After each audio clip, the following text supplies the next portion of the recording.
Hi everyone. இந்த வீடியோவில் நாம் கிளாஸ் 25 ஸ்டார்ட் பண்ண போகிறோம். Directive principles of state policy. அதாவது இது வரைக்கும் பார்த்தீங்கன்னா நம்ம கிளாஸ் 24 வரைக்கும் வரிசையாக வந்து எல்லாமே பார்த்துட்டே வந்திருப்போம். Union and its territory, citizenship, fundamental rights ஃபுல்லாக முடிச்சாச்சு. ஸோ இன்றைக்கி நாம் பார்ட் 4 கான்ஸ்டியூஷனில் இருக்க டிபிஎஸ்பி ஸ்டார்ட் பண்ண போகிறோம்.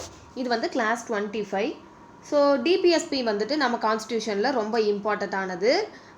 ஆர்டிக்கல் பார்த்துட்டிங்கன்னா 36லேருந்து 51 வரைக்கும் டைரக்டிவ் பிரின்சிபிள்ஸ் ஆஃப் ஸ்டேட் பாலிசியாக தான் இருக்கும், டிபிஎஸ்பின்னு சொல்லுவோம். ஓகே, ஃபஸ்ட்டு பாருங்கள். The directive principles of state policy are enumerated in part 4, அதாவது பார்ட் 4ல் ஆர்டிக்கல் 36லேருந்து 51 வரைக்கும் இருக்கிறதா. The framers of the constitution borrowed this idea from the Irish Constitution of 1937. நம்ம இந்த டிபிஎஸ்பியை எங்கிருந்து பாரோ பண்ணியிருப்போம் அப்படின்னா, ஐரிஷ் கான்ஸ்டியூஷன் இருக்கு இல்லையா, ஐரிஷ்டிருந்து வாங்கியிருப்போம். 1937 அவங்க எனாக்ட் பண்ண கான்ஸ்டியூஷன் தான். ஸோ அவங்க யாரை பார்த்து காப்பி பண்ணியிருப்பாங்கன்னா, ஸ்பானிஷை பார்த்து காப்பி பண்ணியிருப்பாங்க. ஓகேவா. Next doctor B R Ambedkar. B R Ambedkar இந்த டிபிஎஸ்பி என்னன்னு சொல்கிறாருன்னா, novel feature of the constitution அப்படின்னு சொல்கிறாரு. என்னது நாவல் ஃபீச்சர் ஆஃப் த கான்ஸ்டியூஷன்னு அம்பேத்கர் வந்துட்டு டிபிஎஸ்பியை வந்துட்டு புகழ்கிறாரு. அதாவது நாவல் பண்புகள் அப்படிங்கிற மாதிரி. ஓகேவா. Next, the directive principles along with the fundamental rights. Directive பிரின்சிபிள்ஸும் ஃபண்டமெண்டல் ரைட்ஸ் ரெண்டும் சேர்ந்தது தான் philosophy of the constitution and the soul of the constitution அப்படின்றாங்க. அதாவது நம்மளுடைய அரசியலமைப்புடைய தத்துவம், ஆன்மா ரெண்டுமே இந்த டைரக்டிவ் பிரின்சிபிள்ஸும் ஃபண்டமெண்டல் ரைட்ஸும் சேர்ந்த விஷயம் அப்படின்றாங்க. Next Cranwell Aston. அவர் என்ன சொல்கிறாருன்னா, directive principles and the fundamental rights as the conscience of the constitution அப்படின்னு சொல்கிறாரு. கன்சைன்ஸ்னால் மனசாட்சி, நம்மளுடைய அரசியலமைப்பின் மனசாட்சி அப்படின்னு கிரான்வெல் ஆஸ்டின் வந்துட்டு டிபிஎஸ்பியை பற்றி சொல்கிறாரு. என்னது மனசாட்சி, நம்மளோட கான்ஸ்டியூஷனுடைய கன்சைன்ஸ். ஓகேவா. இதை மட்டும் ஞாபகம் வச்சுக்கோங்க. ஒன்றும் இல்லை, 36லேருந்து 51 வரைக்கும் இருக்குது. பார்ட் 4 ஐரிஷ் கான்ஸ்டியூஷன்லேருந்து காப்பி பண்ணியிருக்கோம். நாவல் ஃபீச்சர்னு அம்பேத்கர் சொல்கிறாரு. நம்மளுடைய கான்ஸ்டியூஷனுடைய ஃபிலாசபி அண்ட் சோல் பார்ட் வந்து இந்த DPSP along with fundamental rights தான். கிரான்வெல் ஆஸ்டின் என்ன சொல்கிறாருன்னா, இதுதான் நம்ம கான்ஸ்டியூஷனுடைய மனசாட்சி அப்படின்னு சொல்கிறாரு. ஓகேவா. நெக்ஸ்ட்டு வந்துட்டு features of the directive principles. இதோடைய ஃபீச்சர்ஸ் என்னென்ன இருக்குது அப்படின்னு பார்த்துடலாம். ஃபஸ்ட்டு பாருங்கள். The phrase directive principles of state policy denotes the ideals that the state should keep in mind while formulating policies and enacting laws. அதாவது ஒரு government, ஓகேவா, state வந்து ஃபார்முலேட் பண்ணுறாங்க, பாலிசிஸை ஃபார்முலேட் பண்ணும்போது இல்லாட்டி லாஸை எனாக்ட் பண்ணும்போது இந்த டைரக்டிவ் பிரின்சிபிள்ஸ் ஆஃப் ஸ்டேட் பாலிசியை வந்துட்டு மனசில் வச்சுக்கிட்டு தான் பண்ணணும். ஓகேவா.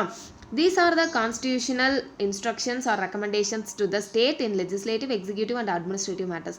இது வந்துட்டு ஒரு ரெக்கமெண்டேஷன் மாதிரி, இதெல்லாம் பண்ணுங்க அப்படின்னு ஸ்டேட்டுக்கு ரெக்கமெண்டேஷன் பண்ணுற மாதிரி நம்ம கான்ஸ்டியூஷனில் சொல்லியிருக்காங்க. According to article 36. ஆர்டிகல் 36 எப்படின்னா, ஆர்டிகல் 12 எப்படி டெஃபினேஷன் ஆஃப் த ஸ்டேட் பார்ப்போம், சேம் அதே மாதிரி தான் ஆர்டிக்கல் என்ன, இது பார்ட் 3ல் பார்ப்போம். ஆர்டிக்கல் 36ங்கிறது பார்ட் 4ல் ஸ்டேட்டுக்கு உண்டான டெஃபினேஷன் தான், அதே மீனிங் தான். ஓகேவா. பார்ட் 3ல் ஃபண்டமெண்டல் ரைட்ஸில் பார்த்த அதே மீனிங் தான். Includes the legislative, executive organs of the central and state governments, all local authorities, all other public authorities in other country. ஓகேவா. என்ன அதில் வந்து அதில் சொல்கிற எல்லா விஷயங்களும் இதுலேயும் அடங்கும். ஸோ அதில் வந்து ப்ரைவேட்டும் சேரும் அப்படின்னு சொல்லியிருப்பாங்க. நெக்ஸ்ட்டு இது வந்து ஒன்று பார்த்தாச்சு. ஃபஸ்ட்டு என்ன பார்த்துருக்கோம், ஒரு கவர்மெண்ட் வந்துட்டு பாலிசிஸ் மேக் பண்ணும்போதும் லாஸ் மேக் பண்ணும்போதும் இதை மனசில் வச்சுட்டு பண்ணணும். ஆர்டிகல் 36ங்கிறது ஸ்டேட்டுக்கான டெஃபினிஷன் அப்படின்னு பார்த்தோம். Next, the directive principles resembles the instrument of instructions. இது என்னன்னா, நம்ம டைரக்டிவ் பிரின்சிபல் வந்துட்டு 1935 ஓகேவா, அந்த அறிவுறுத்தல்களின் செயற்கருவி அப்படின்னு சொல்லுவாங்க தமிழில். இன்ஸ்ட்ருமெண்ட் ஆஃப் இன்ஸ்ட்ரக்ஷன் 1935 வந்து பிரிட்டிஷ் கவர்மெண்ட் கொண்டு வந்திருப்பாங்க. ஸோ அதிலிருந்து அதை தான் இது வந்து ரிஃப்ளெக்ட் பண்ணுது அப்படின்னு சொல்லியிருப்பாங்க. அம்பேத்கர் என்ன சொல்லியிருப்பார்னா, the directive principles are like the instrument of instruction which were issued to the Governor General and to the governors of the colonies of India by the British government under the Government of India Act 1935. அதுதான். அது என்னன்னா governor general வந்துட்டு governors இருப்பாங்க இல்லையா, அவங்களுக்கு கொடுத்தது தான் British இந்தியாவில் 1935. அது மாதிரி தான் இது இருக்கு. What is called directive principles is merely another name for the instrument of instructions. The only difference is that they are instructions to the legislature and the executive. அந்த என்ன ஒரே ஒரு டிஃப்ரென்ஸ் இருக்குது அப்படின்னா, இது வந்துட்டு இந்த இன்ஸ்ட்ரக்ஷன்ஸ் வந்துட்டு லெஜிஸ்லேச்சருக்கும் எக்ஸிக்யூட்டிவ்க்கும் பொருந்தும். ஓகேவா, லெஜிஸ்லேச்சருக்கும் பொருந்தும், எக்ஸிக்யூட்டிவ்க்கும் பொருந்தும். அதுதான் ஒரு டிஃப்ரென்ஸ் அப்படின்ட்டு இருக்காங்க. ஸோ அவ்வளோதான். செகண்ட் பார்த்தது. செகண்ட் ஃபீச்சர் என்ன, இன்ஸ்ட்ருமெண்ட் ஆஃப் இன்ஸ்ட்ரக்ஷனை வந்துட்டு ஒத்து இருக்கு. பிஆர் அம்பேத்கரும் ஆமாம் அப்படின்றாரு, அந்த விஷயந்தான். நெக்ஸ்ட்டு தேர்ட் ஒன் பாருங்க. The directive principles constitutes The directive principles constitute a very comprehensive economic, social and political program for a modern democratic state. அதாவது ஒரு economic, social and political programme வந்து மாடர்ன் டெமோக்ராட்டிக் ஸ்டேட்டுக்கு தகுந்த மாதிரி இருக்குது. The aim at realising the high ideals of justice, liberty, equality and fraternity as outline in the preamble of the constitution. ப்ரியாம்பிளில் சொல்லப்பட்ட மாதிரி நீதி, சமூக நீதி, அந்த லிபர்ட்டிஸ் எல்லாம் இருக்கு இல்லையா, ஜஸ்டிஸ், அப்புறம் லிபர்ட்டி, ஈக்குவாலிட்டி, ஃப்ராட்டர்னிட்டி எல்லாம் கொண்டு வரதுக்கு இது ஒரு காரணமாக இருக்குது. Next the embody the concept of a welfare state. இந்த வெல்ஃபேர் ஸ்டேட் அப்படின்ற வார்த்தை வந்துட்டு ரொம்ப முக்கியமானது டிபிஎஸ்பியில். நல்ல அரசு அப்படின்றது அதோட நோக்கம். Not that of a police state. ஒரு போலீஸ் ஸ்டேட்டாக இல்லாமல், ஒரு காவல்துறைக்கு கீழே இருக்கிற ஸ்டேட்டாக இல்லாமல் மக்களுக்கான ஸ்டேட்டாக இருக்கணும், மக்களுக்கான கவர்மெண்ட்டாக இருக்கணும். அதுதான் இங்கே main. Which existed during the colonial era. அப்போ போலீஸ் ஸ்டேட் மாதிரி தான் இருந்திருக்கும். நம்மளை போட்டு துன்புறுத்தி இருப்பாங்க, போலீஸ் தான் அங்கே கெத்துங்கிற மாதிரி. ஆனால் வெல்ஃபேர் ஸ்டேட்டில் பீப்புள் தான். ஓகேவா. In brief, they seek to establish economic and social democracy in the country. அதாவது ஃபண்டமெண்டல் ரைட்ஸ் அப்படிங்கிறது ஒரு பொலிட்டிக்கல் டெமோக்ரஸியை கொடுக்குற மாதிரி. ஆனால் டிபிஎஸ்பிங்கிறது எக்கனாமிக் அண்ட் சோசியல் டெமோக்ரஸியை வந்து நம்ம கொடுக்கறதுக்காக இது பாடுபடும். ஓகேவா. என்ன இதில் மெயினாக வந்து இது நான் ஜஸ்டிஃபையபிள், அதுதான் மெயின். ஃபோர்த்து கொடுத்துருக்காங்க இல்லையா, இதை வந்துட்டு சேலஞ்ச் பண்ண முடியாது கோர்ட்டில். இதை நீங்கள் பண்ணியே ஆகணும் அப்படின்லாம் போய் நம்ம ஆர்டர் பண்ண முடியாது. அவங்களாம் நினச்சா, கவர்மெண்ட் நினச்சா நம்மளுக்கு பார்த்து பண்ண வேண்டியதுதான். ஓகேவா. ஸோ தேர்ட் ஒன் என்ன, வெல்ஃபேர் ஸ்டேட். அது ஒன்று தான் மெயினான வார்த்தை. அதே மாதிரி ப்ரியாம்பிளில் வர லிபர்ட்டி, ஈக்குவாலிட்டி, ஃப்ராட்டர்னிட்டிக்கு தகுந்த மாதிரி இது இருக்கும். ஜஸ்டிஸ் எல்லாம் வாங்கி கொடுக்கும். எக்கனாமிக், சோசியல் அண்ட் பொலிட்டிக்கல் ப்ரோக்ராமை வந்து மாடர்ன் டெமோக்ராட்டிக் ஸ்டேட்டுக்கு ஏற்ற மாதிரி இது கொண்டு போகும். ஓகேவா.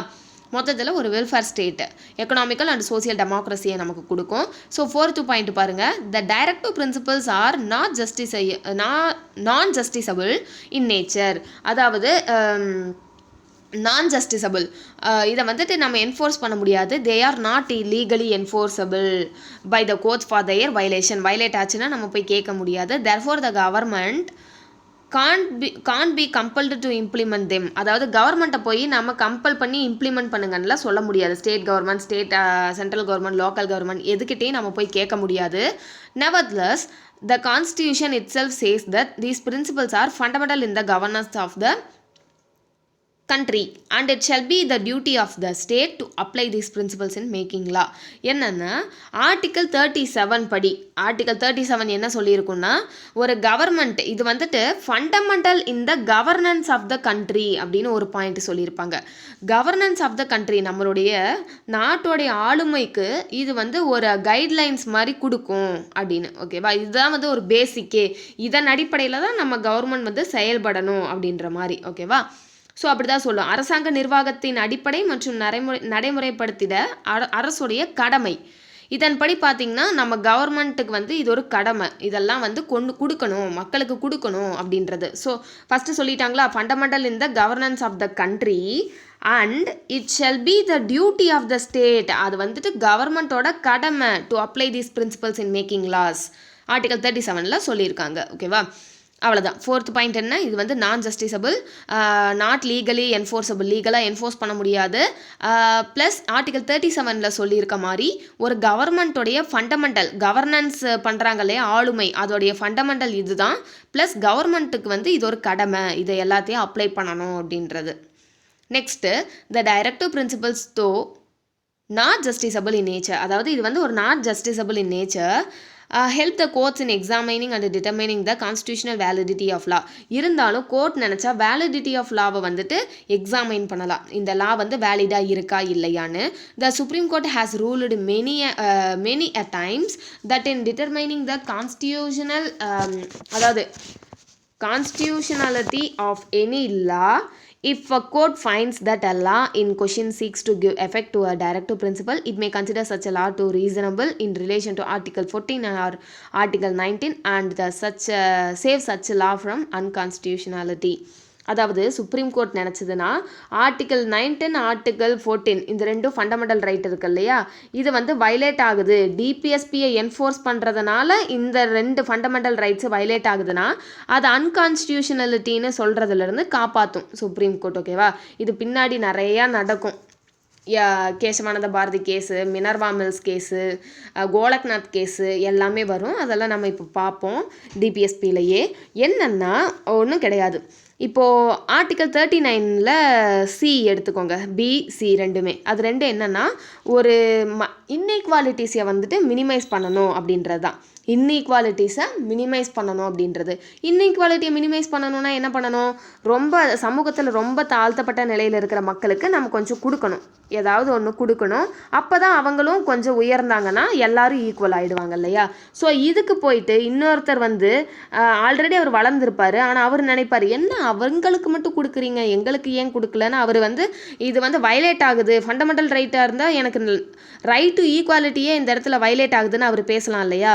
ஸோ அப்படி யாரும் பேசக்கூடாதுங்கிறதுக்காக தான் டிபிஎஸ்பியை கவர்மெண்ட் எப்போ என்ஃபோர்ஸ் பண்ணுறாங்களோ அந்த டைமில் ஆர்டிகல் 14, 19க்கு ஏதாவது ஒரு பங்கம் வந்துச்சுன்னா ஓகேவா, அந்த டைமில் வந்துட்டு கேள்வி கேட்க தேவையில்ல.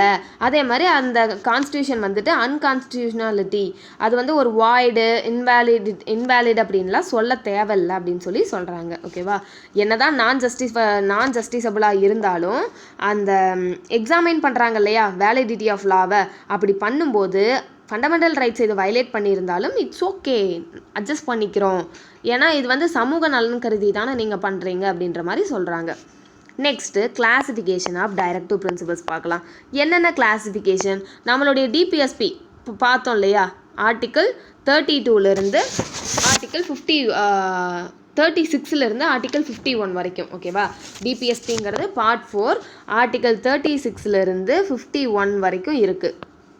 ஓகேவா, இந்த இதிலிருந்து இது வரைக்கும் இருக்கிற ஆர்டிகல்ஸை 3 டைப்பாக வந்து பிரிக்கிறாங்க. ஓகேவா, 3 டைப்பாக பிரிக்கிறாங்க. அது என்னென்னா ஃபர்ஸ்ட் கேட்டகரி வந்து சோசியலிஸ்டிக், அதுக்கடுத்து காந்தியன், அதுக்கடுத்து லிபரல் இன்டெலெக்சுவல். ஓகேவா, socialistic principles, Gandhian principles, liberal intellectual principles. அதாவது என்ன சொல்லுவாங்கன்னா சமத்துவ கோட்பாடு, காந்திய கோட்பாடுகள், அப்புறம் அந்த லிபரல் அண்ட் இன்டெலெக்சுவல் பிரின்சிபல்ஸ் இருக்கு இல்லையா, அதை வந்துட்டு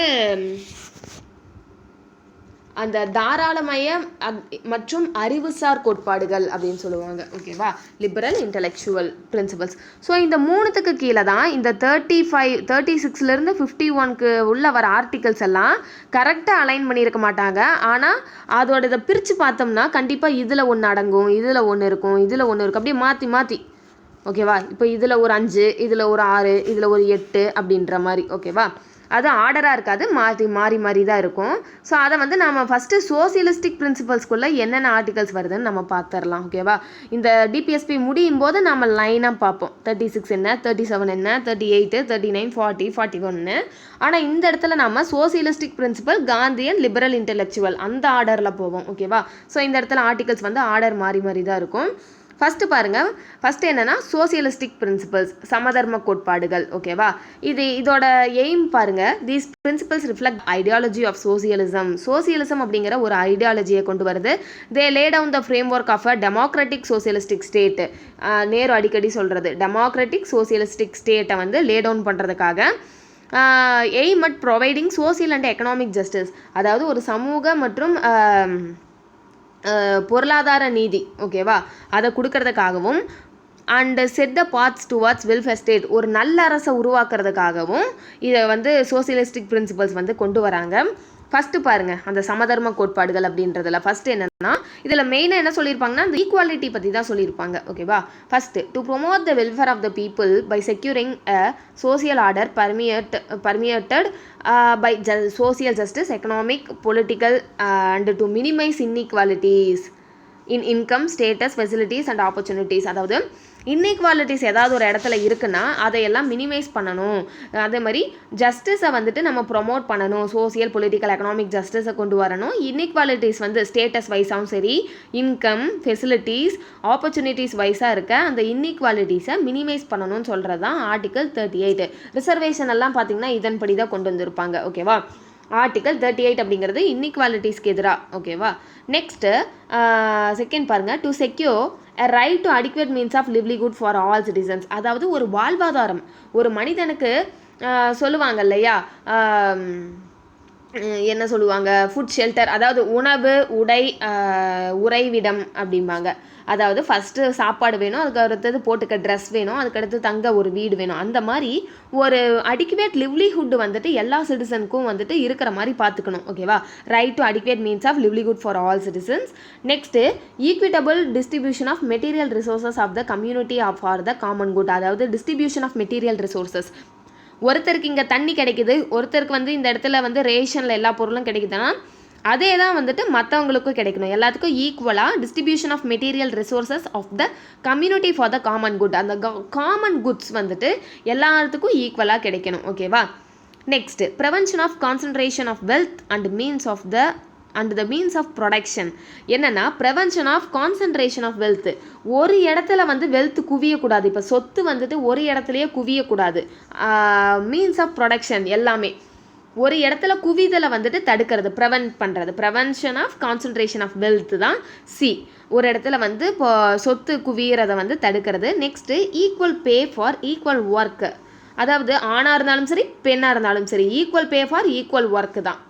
சமமான ஒரு ஒர்க்குக்கு வந்துட்டு ரெண்டு பேர்த்துக்குமே வந்து சமமான ஊதியம் கொடுக்கறது தான். ஃபார் எக்ஸாம்பிள் இப்போ நமக்கே வந்து ஏதாவது கன்ஸ்ட்ரக்ஷன் நடந்துட்டு இருக்குதுன்னா தெரியும். அதில் வந்து மேலுக்கு வந்துட்டு மேல் ஒர்க்கருக்கு ஒரு தனி பேவாக இருக்கும், இதே ஃபீமேல் ஒர்க்கருக்கு வந்து தனி பேவாக இருக்கும். அவங்களுக்கு வந்து ஒரு டெய்லி வந்துட்டு 800 அந்த மாதிரி கொடுக்குறாங்கன்னா ஃபீமேல் ஒர்க்கருக்கு வந்து 500 தான் கொடுப்பாங்க. ஸோ அதெல்லாம் இருக்கக்கூடாது அப்படின்ற மாதிரி அவங்களோட பாயிண்ட் ஆஃப் வியூவிலேருந்து பார்த்தா அவங்க ஒர்க் நிறையா பண்ணுறாங்க, அதனால் நிறையா கொடுக்குறோம் அப்படின்றாங்க. அப்படி கிடையாது. ஏன்னா மென் வந்துட்டு என்ன சொல்கிறது, யூஸ்வலாகவே அவங்களுக்கு கொஞ்சம் பவர் ஜாஸ்தி. ஸோ அதுக்கு தகுந்த மாதிரி அவங்க ஒர்க் பண்ணுறாங்க. இதுக்காக ஃபீமேல் வந்து அந்த இடத்துல ஒர்க் பண்ணலைன்னு சொல்ல முடியாது இல்லையா? அவங்களோட எஃபர்ட்டுக்கு அவங்களால அதுதான் பண்ண முடியும். ஸோ அந்த இடத்துல நாம் வந்து டிஸ்கிரிமினேட் பண்ணக்கூடாது. ஈக்குவல் பே தான் ஈக்குவல் ஒர்க்குக்கு. ஓகே, அந்த மாதிரி இருக்கிறது தான் எக்ஸாம்பிள். ஓகேவா? So equal pay for equal ஒர்க்குக்கு வந்துட்டு மென் அண்ட் விமனுக்கு கொடுக்கறது. இதன்படி தான் பார்த்துட்டிங்கன்னா ஈக்குவல் ரெமுனரேஷன் ஆக்ட் 1976 எல்லாம் வந்திருக்கும். ஓகேவா? ஈக்குவல் ரெமுனரேஷன் ஆக்ட் வந்திருக்கும். So next preservation of the health and strength of workers and children against forcible abuse. அதாவது ஹெல்த்து, ஸ்ட்ரென்த்து இதெல்லாமே வந்துட்டு ஒர்க்கர்ஸ்க்கு பாதுகாக்கிறது, ப்ளஸ் அந்த சில்ட்ரனை வந்துட்டு ஃபோர்ஸபிள் அப்யூஸ்லேருந்து அவங்கள வந்து ப்ரிசர்வ் பண்ணுறது. ஓகேவா? அதாவது ஒர்க்கர்ஸோட ஹெல்த்தையும் ஸ்ட்ரென்த்தையும் பார்த்துக்கிறது, சில்ட்ரன்ஸை வந்துட்டு ஃபோர்ஸபிள் அப்யூஸ்லேருந்து பாதுகாக்கிறது. இது ரெண்டுமே. நெக்ஸ்ட்டு எஃப் பாருங்கள், opportunities for healthy development of children. அதாவது ஒரு பெற்றோரோட கடமை நல்லா சொல்லுவாங்கள்ல நிறைய இடத்துல. அதாவது சில்ட்ரனுடைய டெவலப்மெண்ட்டுக்கு கவர்மெண்ட் வந்து ஒரு ஆதாரமாக இருக்கணும். ஓகேவா? ஆப்பர்ச்சுனிட்டிஸ் ஆஃப் ஹெல்த்தி டெவலப்மெண்ட், அவங்களுடைய நலன், அவங்களோட ஹெல்த்து. இதுதான் வந்துட்டு ஆர்டிகல் 39. ஸோ நம்ம பார்த்தோம் ஆர்டிகல் 39B-யும் ஆர்டிகல் 39C-யும் வர்ற இடத்துல, அதாவது இந்த இடத்துல என்ன, distribution of material resources of the community common good. C வந்து prevention of concentration of wealth and means of production. இந்த மாதிரி நிறையா இருக்குது. இது வந்து 39, ஆர்டிகல் 39. நம்ம இன்னும் அடுத்தடுத்து பார்ப்போம். ஆர்டிகல் 39C, B எல்லாம் பார்ப்போம். அதெல்லாம் வரும்போது ஃபண்டமெண்டல் ரைட்ஸ் வயலேட் ஆனாலும் கேள்வி கேட்க மாட்டாங்க. நெக்ஸ்ட்டு 39 பார்த்தாச்சா? 39 அப்படிங்கிறது என்னென்னா ஓவராலாக வந்து லிவ்லிஹுட்டு தான். ஓகேவா? வாழ்வாதாரத்தை பற்றி நமக்கு செக்யூர் பண்ணி கொடுக்கறது தான். Next 39A. 39A வந்துட்டு என்னென்னா இந்த நால்ஸெல்லாம் இதில் தான் வந்திருக்கும். To promote equal justice and to provide free legal aid. அதாவது அவங்களுடைய ஒரு கேஸ் வந்து போடுறாங்கன்னா அந்த கேஸ்க்கு உண்டான செலவை கூட கவர்மெண்ட்டே ஏற்றுக்கும். அதுக்கெல்லாம் சில கண்டிஷன்ஸ் இருக்குது. ஓகேவா? அவங்களுக்கு வந்து 1 லேக்குக்கு கீழே சேலரி, அதாவது ஆனுவல் இன்கம் இருக்கணும், அந்த மாதிரி நிறையா இருக்குது க்ரைட்டீரியா. ஸோ அதெல்லாம் வந்து நீங்கள் வந்து ஃபுல்ஃபில் பண்ணுனா உங்களுக்கு வந்து ஃப்ரீ லீகல் எய்டு, உங்களுக்கு உண்டான அந்த கேஸுக்கு உண்டான செலவை கவர்மெண்ட் ஏற்றுக்கும். அதுதான் 39A.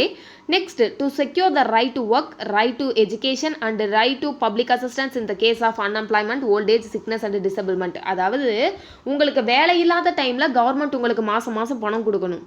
உங்களுக்கு வயசான காலத்தில் கவர்மெண்ட் மாதம் மாதம் பணம் கொடுக்கணும்.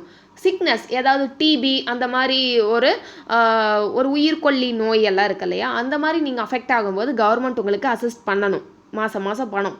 அதே மாதிரி டிசபிள்மெண்ட்டு, மாற்றுத்திறனாளிகளாக இருந்தாலும் கவர்மெண்ட் பணம் கொடுக்கணும். ஆனால் இதெல்லாம் நம்ம போய் என்ஃபோர்ஸ் பண்ண முடியாது, கண்டிப்பாக கொடுக்கணும்னு கவர்மெண்ட்டாக பார்த்து நல்ல அரசை நம்ம உருவாக்கணும்னு நினச்சி கொடுக்கலாம். ஓகேவா, இதுக்கெல்லாம் ப்ரொவிஷன்ஸ் இருக்குது. இப்போவே பார்த்திங்கன்னா நம்ம மாற்றுத்திறனாளிகளுக்கு கொடுக்கறத பார்ப்போம். அதே மாதிரி வயசானவங்களுக்கு வந்து அசிஸ்டன்ஸ் கொடுத்துட்டு தான் இருக்காங்க. என்ன அன்எம்ப்ளாய்மெண்ட்டுக்கு இன்னும் கொடுக்கல, அப்படி கொடுத்தா தமிழ்நாட்டில் நிறைய பேருக்கு கொடுக்கணும். நெக்ஸ்ட்டு சிக்னஸும் பார்த்திங்கன்னா ஒரு 2-3 டிசீஸ்க்கு வந்து கொடுப்பாங்க. டிபி, இன்னும் ஒரு 2 இருக்குது. ஓகேவா, அது நம்ம தமிழ்நாடு கவர்மெண்ட்டை சொல்லிகிட்டு இருக்கேன். ஓகே, ஓவராலாக இந்தியன் கவர்மெண்ட்டெல்லாம் இன்னும் பண்ண கிடையாது இதுவும். ஓகே, நெக்ஸ்ட் வந்துட்டு to make provisions for just and humane conditions of work and maternity relief. 42 அப்படின்னாவே மெட்டர்னிட்டி ரிலீஃப் தான். 41னா ஓல்ட் ஏஜுக்கெல்லாம் அசிஸ்டன்ட் கொடுக்கறது. அசிஸ்டண்ட்டு தான், அதாவது அந்த அசிஸ்டன்ஸ் கொடுக்குறாங்க இல்லையா வேலை இல்லாதவங்களுக்கு, ஓல்ட் ஏஜுக்கு, சிக்னஸ் பீப்புளுக்கு, plus right to work, right to education எல்லாமே இதில் தான் வரும். 42 அப்படிங்கிறது மெட்டர்னிட்டி ரிலீஃப், அதாவது பேறுகால விடுப்பு. இப்போ ஒரு கவர்மெண்ட் ஆஃபீஸர் இல்லாட்டி ஒரு கவர்மெண்ட் டீச்சர் இருக்காங்கன்னா அவங்களுக்கு டெலிவரி டைமில் 6 months வந்துட்டு டைம் கொடுத்து அந்த 6 monthsக்கு உண்டான சேலரியும் அவங்களுக்கு போயிடும், லீவும் கிடைக்கும். ஓகேவா, இப்போ கூட அந்த 6 months வந்துட்டு எக்ஸ்டெண்ட் பண்ணிட்டாங்கன்னு நினைக்கிறேன், 8 months or something. So article 42 அப்படிங்கிறது மெட்டர்னிட்டி ரிலீஃப். ஓகேவா, அதுக்கடுத்தது ஹியூமன் கண்டிஷன் வந்துட்டு ஒர்க்கிங் ஏரியாவில் கரெக்டாக இருக்கணும். அதாவது அந்த இடம் வந்து ஒர்க் பண்ண ஏற்ற ஏரியாவே கிடையாதுன்ற மாதிரி இல்லாமல் ரொம்ப கன்ஜஸ்டடாக சஃபகேட்டிங்காக இருக்க மாதிரி, இல்லை வந்து அந்த இடத்துல பொல்யூட்டடாக இருக்குது, ரொம்ப ஹைஜீன் இல்லை, அந்த மாதிரி எல்லாம் இருக்கக்கூடாது. ஒர்க் பண்ணுற பிளேஸ் வந்து ஹியூமன் கண்டிஷன்ஸாக ஒரு மனுஷன் அங்கேருந்து வேலை பார்க்குறதுக்கு கரெக்டாக கம்ஃபர்ட்டாக இருக்கணும் அப்படின்றதும் இந்த 42 தான் செக்யூர் பண்ணி கொடுக்குது. Next, to secure a living wage, a decent standard of life and social and cultural opportunities for all workers. அதாவது சோசியல் அண்ட் கல்ச்சுரல் ஆப்பர்ச்சுனிட்டிஸ் வந்து ஒர்க்கர்ஸ்க்கு கொடுக்கணும். Plus decent standard of life, அவனோட லைஃப்பை டீசெண்டாக எடுத்துகிட்டு போகிற மாதிரி லிவிங் வேஜ் வந்து கரெக்டாக கொடுக்கணும். ஒரு நாள் ஃபுல்லாக வேலை செய்கிறதுக்கு அப்படின்னு சொல்லி ஒரு 100 ரூபி கொடுத்தா அவன் டீசெண்டாக லைஃப் எடுத்துகிட்டு போக முடியுமா? முடியாது.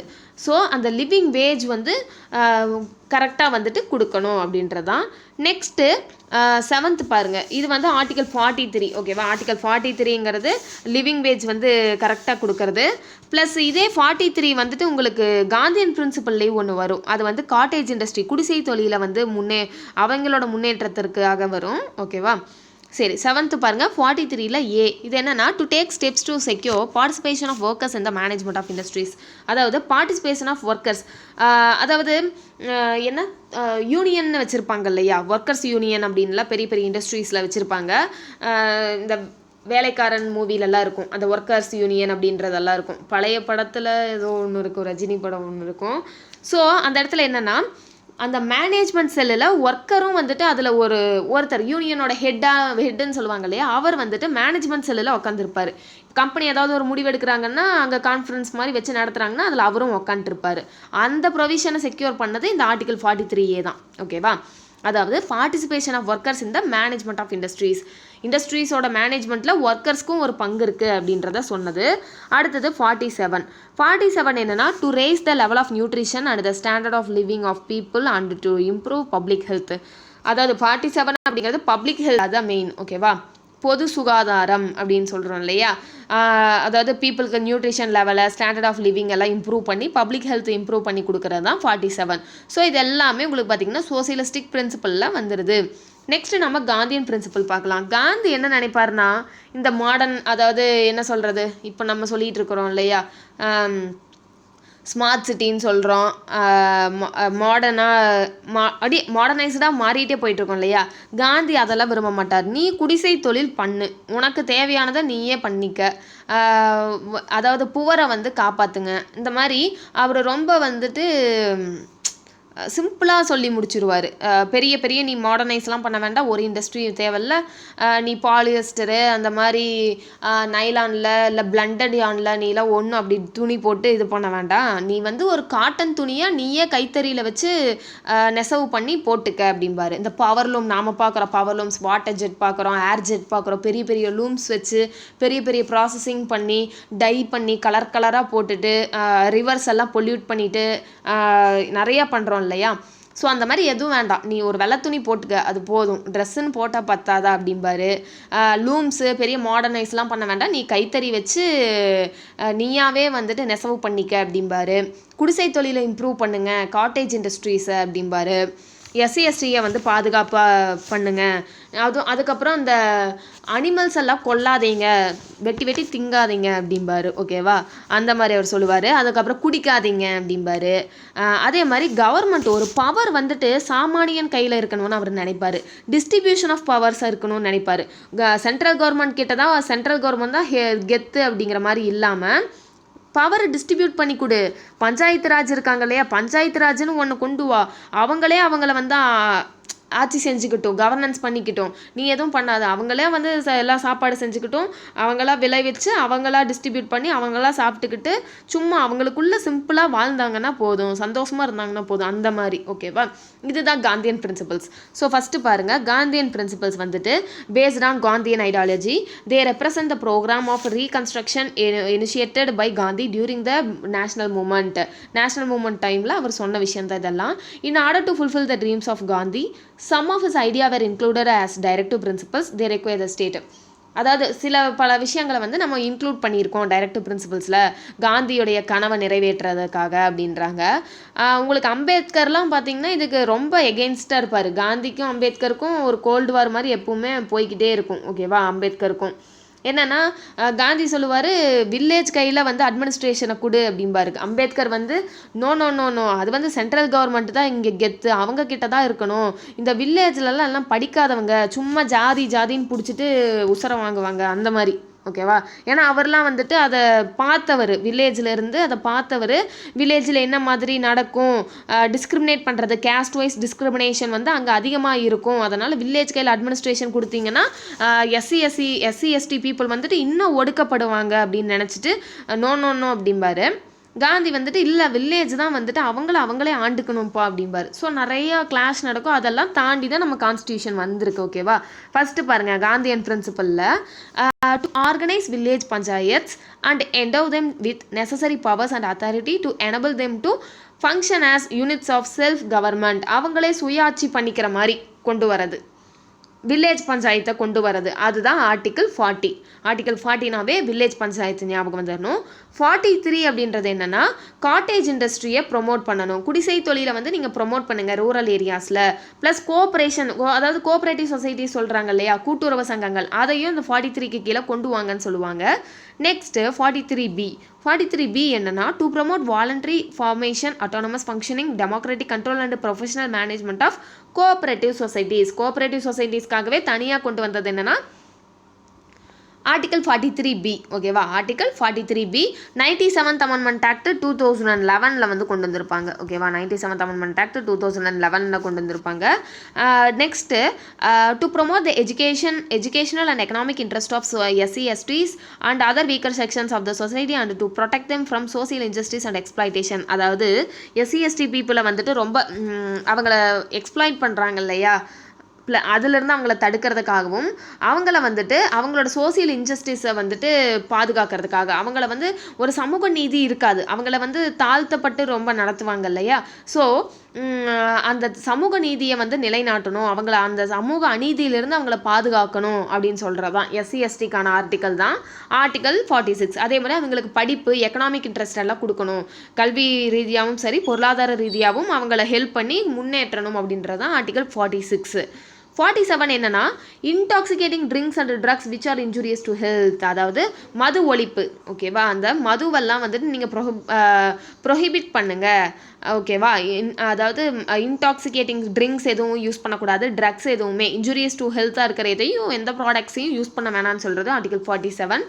48 வந்து என்னென்னா to prohibit the slaughter of cows, calves and other milch and draught cattle and to improve their breeds. அதாவது நீ கவுஸை, அதாவது ஆடு மாடு எதையுமே நீ வெட்டாத, நீயா வெட்டி வந்து சாப்பிட்றதாகட்டும் எதுக்குமே வெட்டாத. எதுக்காகன்னா இம்ப்ரூவ் தயர் ப்ரீட்ஸ் அப்படின்னு கொடுத்துட்டாங்க. ஏன்னா நம்ம நினைப்போம் ரிலீஜியஸ் ஃபேக்ட்ஸாக இருக்கலாம், மதம் சார்ந்த இதனால தான் இதை வெட்ட வேண்டாம்னு காந்தி சொல்லியிருப்பாருன்னா அப்படி கிடையாது. அந்த ப்ரீட் இப்போ ஃபார் எக்ஸாம்பிள் நம்மளுடைய காங்கேயம் காளை அப்படின்னு இருக்குன்னா அதைவே வெட்டி வெட்டி ஏதோ பண்ணிட்டீங்க, காணாமல் போச்சு அந்த ப்ரீடே. ஸோ அப்படி இருக்கக்கூடாது, அந்த ப்ரீடை வந்து காப்பாற்றணும் இல்லையா, அதுக்காக அந்த ப்ரீடை இம்ப்ரூவ் பண்ணுறதுக்காக நீங்கள் இதெல்லாம் வெட்டாதீங்க அப்படின்னு சொல்கிறது தான் ஆர்டிகல் 48. ஸோ காந்தியன் பிரின்சிபல்ஸ் நம்ம பார்த்தாச்சு. வில்லேஜ் பஞ்சாயத்து பற்றி சொல்கிறது ஆர்டிகல் 40, காட்டேஜ் இண்டஸ்ட்ரி பற்றி சொல்கிறது 43, SC/ST பற்றி சொல்கிறது வந்துட்டு 47, 43Bங்கிறது சொசைட்டிஸ் பற்றி, கோஆப்ரேட்டிவ் சொசைட்டிஸ் பற்றி 97th அமெண்ட்மெண்ட் ஆக்ட் 2011 வரும். ஸ்லாட்டர் ஆஃப் கவுஸ், அதாவது பசுவதை சட்டம் அந்த மாதிரிலாம் வதைக்காதீங்கன்னு சொல்கிறது வந்துட்டு 48. ஓகேவா, 48. நெக்ஸ்ட்டு லிபரல் இன்டெலெக்சுவல் பிரின்சிபல்ஸ் பற்றி பார்க்கலாம். அதாவது தாராளமயமான ஒரு இன்டெலெக்சுவல்னால் நமக்கு தெரியும் இல்லையா, இன்டெலெக்சுவல் ப்ராப்பர்ட்டி அப்படின்லாம் சொல்லுவோம், அறிவு சார்ந்த. ஓகேவா, அறிவு சார்ந்த பிரின்சிபல்ஸ் கொஞ்சம் அறிவானதாக இருக்கும் இதை பார்க்கும்போதே. ஃபஸ்ட்டு பாருங்கள், the principles include in this category represent the ideology of liberalism, அதாவது சுதந்திர கோட்பாடுகள் மாதிரி. ஓகேவா, to secure all citizens uniform civil code throughout the country. Uniform civil கோடுனா எல்லாருமே ஒன்று தான், இங்கே யாரும் வந்துட்டு இங்கே பெருசு சிறுசெல்லாம் கிடையாது, ஆல் ஆர் ஈக்குவல் அப்படின்னு சொல்கிறது தான் வந்துட்டு இந்த uniform civil code. Uniform civil கோடை ஈஸியாக ஞாபகம் வச்சுக்கலாம், ஏன்னா 4 அதில் கூட ஈக்குவலாக தான் இருக்கும். யூனிஃபார்ம் சிவில் கோட்னு சொல்கிறதுனால அந்த இடம் கூட, அதாவது அனைத்து குடிமக்களுக்கும் பொதுவாக பொது சிவில் சட்டத்தை கொண்டு வரது தான் இந்த ஆர்டிக்கல் யூனிஃபார்ம் சிவில் கோட்னு சொல்கிற ஆர்டிக்கல் 44. ஓகேவா, நெக்ஸ்ட்டு ஆர்டிக்கல் 45 பார்க்கலாம். 45 பாருங்கள், அதுவும் இதில் தான் வருது. To provide early childhood care and education for all children until they complete age of 6 years.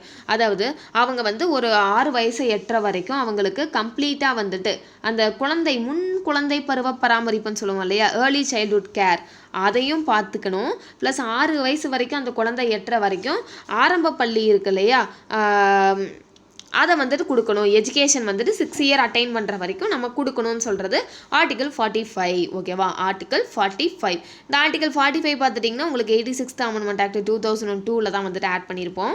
Next 2002. Next பாருங்கள், to organise agriculture and animal husbandry on modern and scientific lines. Already நம்ம 48 பார்த்தோம். 48 வந்துட்டு காந்தியன் பிரின்சிபலில் வந்திருக்கும். Slaughter of கவுஸ் எல்லாம் வந்துட்டு prohibit பண்ணுறது. இதில் வந்துட்டு என்னென்னா இன்டெலெக்சுவல் ப்ராப்பர்ட்டி, இன்டெலெக்சுவல் பிரின்சிபல்ஸில் பார்த்துட்டோம்னா அக்ரிகல்ச்சரல் அண்ட் அனிமல் ஹஸ்பண்ட்ரியை வந்துட்டு மாடர்னைஸ் பண்ணணும், சயின்டிஃபிக் லைன்ஸ் அதுக்கு கீழே கொண்டு வரது. ஓகேவா, 48ங்கிறது அந்த ஒரு வேளாண்மையிலையும் கால்நடை வளர்ப்பையும் வந்துட்டு ஒரு நல்ல நவீனமாக அறிவுசார் வழியில் இன்டெலெக்சுவல் ரிலேட்டடாக வந்து அதை இம்ப்ரூவ் பண்ணுறது. ஓகேவா, அது ரெண்டுத்தையும் ஒருங்கிணைக்கிறது மெயினாக. டு ஆர்கனைஸ், அதாவது ரெண்டுத்தையும் ஒருங்கிணைச்சு இப்போது அதுதான் இப்போது நம்ம ஃபார்மர்ஸ் பண்ணிகிட்டு இருக்காங்க. அக்ரிகல்ச்சரல் லேண்ட் இருக்கும், ப்ளஸ் அவங்கக்கிட்டேயே ஆடு மாடு கோழி எல்லாம் இருக்கும், அனிமல் ஹஸ்பண்ட்ரி. ஸோ ரெண்டுத்தையும் வந்துட்டு அப்படியே பார்த்துக்கிட்டே இருப்பாங்க இல்லையா. ஸோ அந்த மாதிரியும் டு ப்ரொடெக்ட், அது வந்து article 48. Next to protect and improve the environment and to safeguard forest and wild life. அதாவது ஃபாரஸ்ட் அண்ட் வைல்ட் லைஃப்பை வந்துட்டு சேஃப்கார்ட் பண்ணணும் இல்லையா, அதுக்குண்டான ஆர்டிகல் தான் ஆர்டிகல் 48A. ஓகேவா, 48A அப்படிங்கிறது நம்ம வைல்ட் லைஃப் சாங்சுரிஸ், ஃபாரஸ்ட்டு, என்விரான்மெண்ட்டை எல்லாம் பாதுகாக்கிறது தான் 48A அப்படின்றது. நெக்ஸ்ட்டு டு ப்ரொடெக்ட், அதாவது மோனுமெண்ட்ஸ் இருக்குல்ல, நினைவு சின்னங்கள், கலை சின்னங்கள், அந்த புராதன சின்னங்கள்னு சொல்லுவோம்ல. ஸோ அந்த monuments, places, subjects of artistic or historic interest which are declared to be of national importance, அதாவது தேசிய முக்கியத்துவம் வாய்ந்த பகுதிகளை வந்து பாதுகாக்கிறது வந்து ஆர்டிகல் 49. ஆர்டிகல் 50 நல்ல ரவுண்டான ஆர்டிகல், அதை எப்போவுமே மறக்கக்கூடாது. அது என்னென்னா ஜுடிஷியரியை வந்து separation of judiciary from executive, அதாவது ஜுடிஷியரி வந்துட்டு செப்பரேட் பண்ணி விட்ட ஆர்டிகல் தான் இந்த ஆர்டிகல் 50. அரசு பொதுப்பணிகளில் நீதித்துறையுடைய நிர்வாகத்திலிருந்து பிரிக்கிறது. அரசு பொதுப்பணித்துறை வேற, நீதித்துறை வேற அப்படின்னு, ஜுடிஷியரி ஃப்ரம் த எக்ஸிக்யூட்டிவ் ரெண்டுத்தையும் பிரிச்சிடுறது ஆர்டிகல் 50. ஆர்டிகல் 51 அப்படிங்கிறது என்னென்னா இன்டர்நேஷ்னல் பீஸ், அந்த சர்வதேச அமைதி, செக்யூரிட்டி, அந்த பாதுகாப்பு, maintain just and honourable relations, அந்த ஒரு நாடுகளுக்கிடையேயான சுமூக உறவை பாதுகாக்கிறது. Plus foster respect for international law, அந்த சர்வதேச சட்டங்களை மதிக்கிறது. ட்ரீட்டி ஆப்ளிகேஷன்ஸ், அந்த ஏதாவது உடன்படிக்கைகள் இருந்தால் அதையும் மதிக்கிறது. To encourage settlement of international disputes by arbitration, அந்த சச்சரவுகளுக்கெல்லாம் தீர்வு காண்ற விஷயம் இருக்கு இல்லையா, சின்ன சின்ன சச்சரவுகளுக்கு. ஸோ அதெல்லாம் முக்கியமாக பார்த்துட்டிங்கன்னா இன்டர்நேஷ்னல் பீஸை ப்ரொமோட் பண்ணுறது தான் ஆர்டிகல் 51. அவ்வளோதான். இதோட நம்மளுக்கு இன்டெலெக்சுவல் லிபரல் அண்ட் இன்டெலெக்சுவல் பிரின்சிபல்ஸும் முடிஞ்சிருச்சு. இதில் என்னென்ன சொல்லியிருப்பாங்க, first uniform civil code article 44, early childhood care article 45, agricultural and animal husbandry article 48, environment safeguard பண்ணுறது ஆர்டிகல் 48A. ஓகேவா, என்விரான்மெண்டெல்லாம் சேஃப்கார்ட் பண்ணுறது, வைல்ட் லைஃப் சாங்சுரிலாம் ஆர்டிகல் 48A. மோனுமெண்ட்ஸ் எல்லாம் பாதுகாக்கிறது வந்து ஆர்டிகல் 49, செப்பரேட் ஜுடிஷியரி கொடுத்தது ஆர்டிகல் 50, இன்டர்நேஷ்னல் பீஸ் ஆர்டிகல் 51. ஓகேவா, அவ்வளோதான். இதோட வந்து நம்ம எல்லா ஆர்டிகல்ஸுமே பார்த்தாச்சு. என்னென்னா ஆர்டிகல் 36லேருந்து ஆர்டிகல் 51 வரைக்கும் இருக்கிற ஆர்டிகல்ஸ் எல்லாமே பார்த்தாச்சு. என்ன அங்கங்கே பிரித்து பார்த்துருக்கோம்.